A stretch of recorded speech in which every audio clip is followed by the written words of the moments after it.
This is TWiT. Well, folks, it's now time for the bites, and we're going to dig into some enterprise news here. Now, to start off, we've talked about plenty of ransomware attacks over this past year, but it seems the government feels things need to change. Cheebert?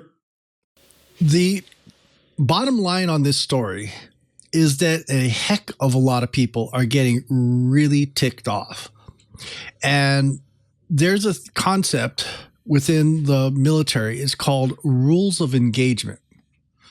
Basically, during peacetime, we're only allowed to do certain things. During war, we can do other things. Well, the idea behind this is the U.S. Attorney General and various other three-letter agencies have said enough is enough. The plan is they're going to basically change the rules of engagement.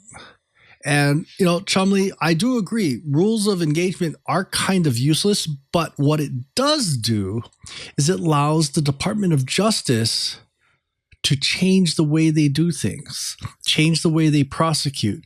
And it also changes the way we're allowed to work with other countries on putting the touch on the people that are doing this kind of ransomware to our citizens. So anyway, I want to keep this relatively short because, boy, we could probably go on and on and on. But it basically comes down to, what are we going to be allowed to do? Now, this has been a fantasy of mine since I was with the federal government. We were told flat out, we cannot fight back. We have to just pass it over to law enforcement. But law enforcement had a lot of rules tying their hands as well. By saying that this is now counted as terrorism means some of those gloves come off and the rules definitely change. So I know it's been a fantasy of a lot of people, and I got to imagine it's a big fantasy of the C-suite. So, Mr. Curtis, if you bounce this off some of the folks in the C-suite, what do you think they might say?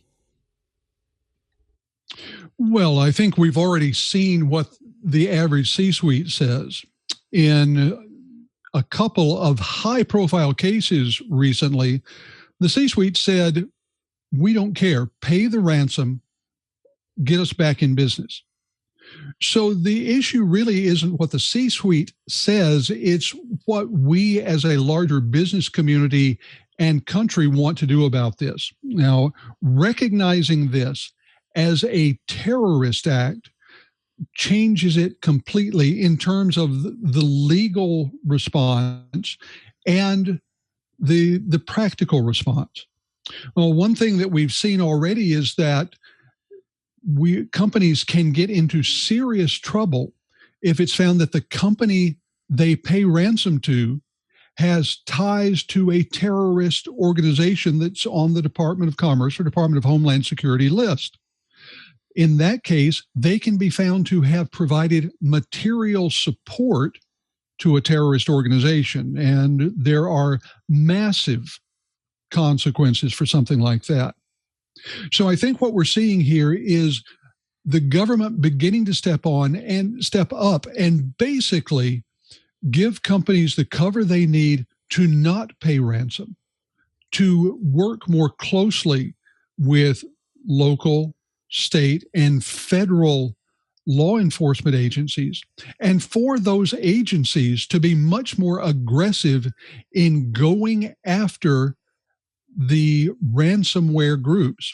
In the same way that we saw the government get back a portion of the ransom that Colonial Pipeline had paid, I think we're going to see many more instances of going after the money that might have been paid and going after the CNC servers themselves to try and take down the criminal networks when the host countries refuse to do so.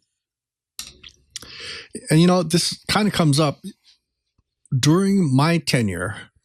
Even at the university, we're told flat out, thou shalt not fight back.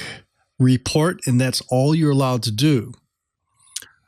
Makes me kind of wonder what's going to happen. You know, how do we go in and really try and put the touch on these folks that are seeking to do the world damage. I know, Lou, you can't say what Microsoft's doing, but you can state an opinion. What do you think? You think maybe our code could change to perhaps go and do something else? Fantasize a little bit for me. Yeah, I think that, anytime we deploy services, we're collecting data, we put it in data storage. It doesn't matter if it's on-prem or online.